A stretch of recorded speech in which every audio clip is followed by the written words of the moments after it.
You won't believe how fast an ordinary night turned into the scariest fight of my life.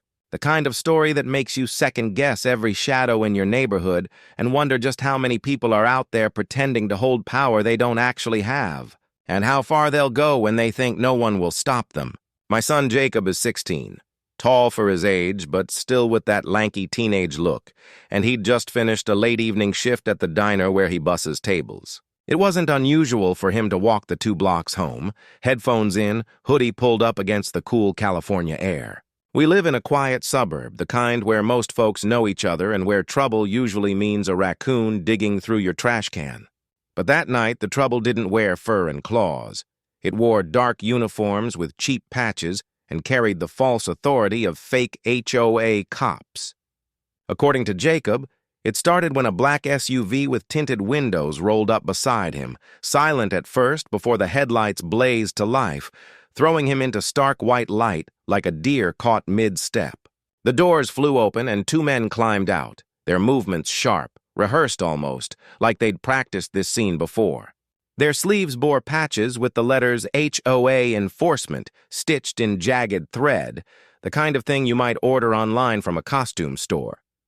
One of them flashed a shiny metal badge, crooked in its casing, the way cheap knockoffs always look when the light hits wrong. "Neighborhood ordinance," the taller one barked, his voice echoing authority that didn't belong to him. "Minors aren't allowed unsupervised after 9 p.m. You're coming with us." Jacob froze, heart hammering, his throat suddenly dry. "I live right here," he stammered, pointing weakly down the street, but the second man was already grabbing at his arm, twisting it behind his back with practiced cruelty.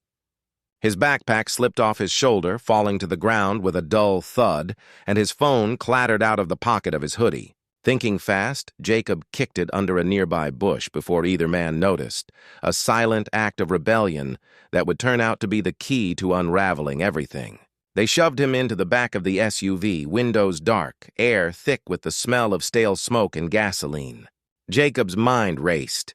He wasn't being taken home, and these weren't cops, but what could he do? Back at the house, I was setting the table for dinner, wondering why he was late. Jacob had a habit of texting me if his shift ran long, just a simple, "be there soon," or a thumbs-up emoji, but tonight there was nothing. By the 30-minute mark, my unease had grown sharp, digging into my ribs like a knife. I pulled up the family locator app we always kept running. Call me overprotective, but better safe than sorry, and my stomach dropped when I saw the ping. Not on the route from the diner, not even close, but hovering near the edge of town, where an abandoned shopping strip sat rotting like an old wound. I tried calling him voicemail. Once, twice, 3 times. Nothing. My pulse roared, every beat louder than the last. Something was wrong, very wrong. I didn't think. I grabbed my keys, my blazer, and the badge that hung in my office at home. Because you see, I'm not just Jacob's mom. I'm the district attorney for the county. And if someone had touched my son, they had no idea the storm they'd just unleashed. Driving fast but controlled, I cut across town until I spotted it. The black SUV parked crooked near the strip mall, lights off but unmistakable. I parked 2 lots over, eased my car behind a dumpster where shadows cloaked me, and dialed my deputy's number. "Track this plate," I whispered, rattling off the numbers and letters as fast as I could. 30 seconds later, he called back, voice low. "Boss, that vehicle isn't government. It's privately registered. Want me to roll units?" "Not yet," I hissed. "Not until I see him." My jaw locked so tight it hurt, but I stayed put.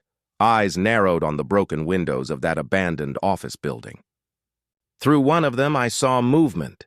2 men dragging Jacob inside, his hands bound with plastic zip ties, his head ducked low. Even from that distance, I could see the fear in his frame, the way his shoulders curled in like he was bracing for impact. My knuckles went white against the steering wheel. They weren't cops. They were frauds, and they had kidnapped my son. I forced myself to breathe, to think like a prosecutor, even as my mother's instinct screamed at me to charge in fists first. I slipped my phone into recording mode, zooming in through the crack of a boarded-up window. Jacob was tied to a metal folding chair, cheap plastic biting into his wrists. The taller man paced in front of him, spouting nonsense like it was law. Violation of Neighborhood Ordinance, Section 6, no minors unsupervised. Your parents will pay a $500 fine or you don't go home. My stomach twisted. Extortion. That's all this was. The second man leaned back against a wall, scrolling through his phone like this was just another shift. What if Mommy and Daddy don't pay? He smirked. We call child services. Have him taken. My blood turned to fire. This wasn't just some scare tactic. This was a crime, kidnapping, extortion, child endangerment, and it was happening to my son. I dialed my deputy again, voice calm, though every nerve in me screamed. It's a kidnapping, I said. 2 adult males, fake law enforcement patches, private SUV. My son restrained inside an abandoned office. I'm moving in. He didn't hesitate. We're rolling. 8A, 4 minutes. Don't engage. But I was already opening my door, heels crunching against gravel as I strode toward the entrance. My badge, the real one, not a toy from a novelty shop, gleamed in the glow of my phone's flashlight. I didn't wait. I kicked the door open with a strength I didn't know I had, my voice cutting through the dust and stale air like a blade. District Attorney Monroe, unhand that child immediately. The silence after my shout felt like the whole world had stopped breathing. Dust swirling in the beam of a single flickering light as the imposters froze with Jacob still bound to the chair. His terrified eyes locked on mine, and I raised my badge with a steady hand and a voice sharp enough to cut steel, declaring I was District Attorney Monroe and ordering them to release him immediately, their smirks fading as they realized I was not just another parent but the law itself. And before they could react, the distant sirens that had been building roared into the night. Red and blue lights flashing through the boarded windows as deputies stormed the abandoned office with weapons drawn. Commands echoing off cracked concrete. Hands where we can see them! While the fake officers scrambled, hands up, patches tearing as real lawmen forced them to the ground, metal cuffs snapping shut. The sound like punctuation to their downfall, and I rushed to Jacob, my hands trembling as I cut through the zip ties, pulling him into my arms as he buried his face in my shoulder, whispering hoarsely, Mom, I knew you'd come. And I whispered back, always, before guiding him outside under the pulsing glow of patrol lights. The imposters shoved into cruisers behind us, their false authority stripped away, their swagger replaced by shame. And as the night air hit my lungs, I looked at my son, safe, alive, shaken, but free.